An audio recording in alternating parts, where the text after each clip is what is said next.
शहरनुमा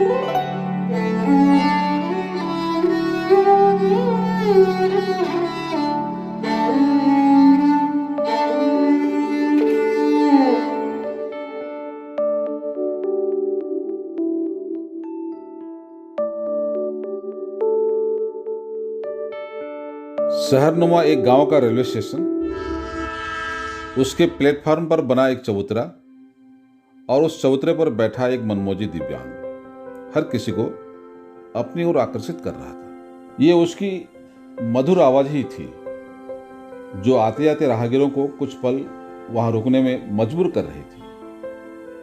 गुरु गोविंद दो खड़े काके लागू पाए दोहे को कई सुरों में गाकर दिव्यांग ने सबको अचंभित कर रखा था। उसकी जादू भरी आवाज से दोहे का अर्थ को मानो हर कोई महसूस कर पा रहा हो।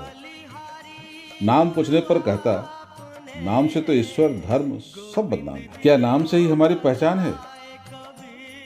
क्या व्यक्तित्व, स्वभाव, आचरण व कला हमारी पहचान नहीं?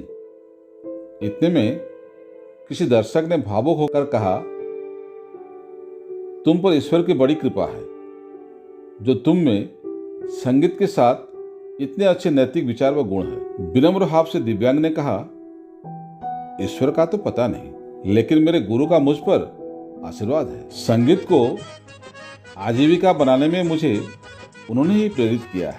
उनकी प्रेरणा मेरे जीवन का उत्प्रेरक है। सामूहिक स्थलों व अनुष्ठानों में संगीत प्रस्तुत कर मैं अपना जीवन निर्वाह करता हूँ। मैं अब आत्मनिर्भर दिव्यांग हूँ। मंत्रमुग्ध होकर सुनने वालों में से किसी ने कहा, क्या आपके गुरु कोई बड़े संगीतज्ञ हैं?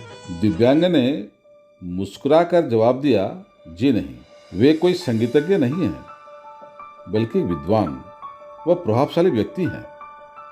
वे हमारे इसी गांव के स्कूल के प्रधान शिक्षक श्री चरण जी हैं।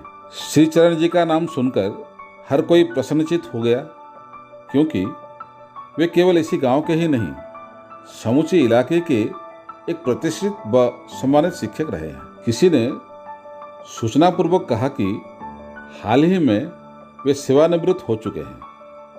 इस पर कईयों ने अखबार में प्रकाशित उनकी ख्याति के बारे में बताया।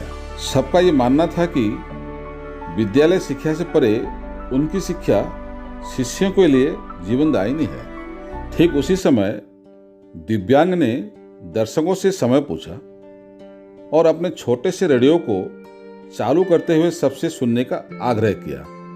सानुग्रह सबने सुना। रेडियो में से आवाज श्री चरण जी की ही आ रही थी। यह भाषण उनके सेवानिवृत्ति वाले दिन का था, जो जनता की मांग पर आंचलिक आकाशवाणी में प्रसारित किया जा रहा था। मेरे प्रिय छात्र छात्रागण, आप लोगों ने मुझसे मेरे अंतिम कार्य दिवस को विदाई दिवस के रूप में पालन करने की अनुमति मांगी थी।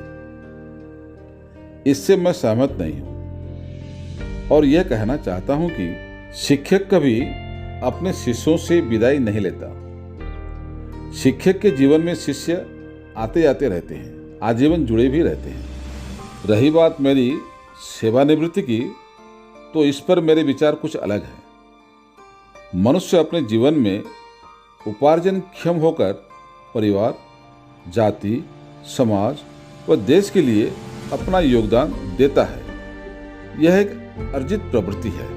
वही मनुष्य कालक्रम में वृद्धावस्था को प्राप्त कर दुश्चिंताओं, हीन मान्यताओं जैसे अवगुणों से विकारग्रस्त होकर शारीरिक व मानसिक दुर्दशा को भोग करता है। यह एक स्वाभाविक प्रवृत्ति है। इसी वृद्धावस्था में संपूर्णतः प्रवेश करने से पहले मनुष्य ने सेवानिवृत्ति जैसे व्यवस्था को सभ्यता के विकास के साथ परिमार्जित रूप से अपनाया है। जर्मनी, इंग्लैंड व अमेरिका जैसे पाश्चात्य जगत में सेवानिवृत्ति को 1800 शताब्दी से प्रारंभ किए गए कुछ आर्थिक सहायता की योजनाओं से जोड़कर देखा जाता है, जबकि हमारे प्राचीन भारतीय संस्कृति में इसे वानप्रस्थ कहा गया है, जो कि हमारे ऋषि मुनियों द्वारा बनाए गए आश्रम व्यवस्था का तीसरा चरण है। वानप्रस्थ में मनुष्य अपने कार्यभार को आने वाली पीढ़ी के हाथ सौंप कर कुछ समय तक केवल परामर्शदाता बनकर रहता है, वह धीरे धीरे सांसारिक मोहमाया से परे आध्यात्म की दिशा में चल पड़ता है। आध्यात्मिक ज्ञान व ईश्वर की प्राप्ति मनुष्य जीवन का अंतिम लक्ष्य माना गया है, जिसको पाश्चात्य ने भी स्वीकार किया है। आज के समय में सरकारी या बेसरकारी संस्थाओं में सेवानिवृत्ति योजना पूर्णतः लागू है और यह मुख्यतः एक आर्थिक सहायता के रूप में ही कारगर है। आमतौर पर सेवानिवृत्त लोग अपने अपने शारीरिक व मानसिक क्षमता तथा योग्यता के अनुसार या तो घर में अपना समय व्यतीत कर रहे हैं या कहीं और मार्गदर्शक बनकर अपना कार्य निर्वाह कर रहे हैं। बेसरकारी संस्थाओं में यह एक आमदनी का उपाय भी बना हुआ है, परंतु हमारे प्राचीन वैदिक परंपरा के मुख्य विचारधारा व उद्देश्य से यह अलग है, जिसके कई स्वाभाविक व स्थितिजन्य कारण हो सकते हैं, जो कि अब एक विचार योग्य विषय है। शिक्षा एक ऐसा विषय है जिसको एक कर्तव्य, कार्य, सेवा के साथ साथ दान माना गया है। गुरु के शिक्षादान से मनुष्य ज्ञान अर्जन करता है, विद्यार्थी से विद्वान बनता है, क्योंकि विद्या गुरुमुखी है।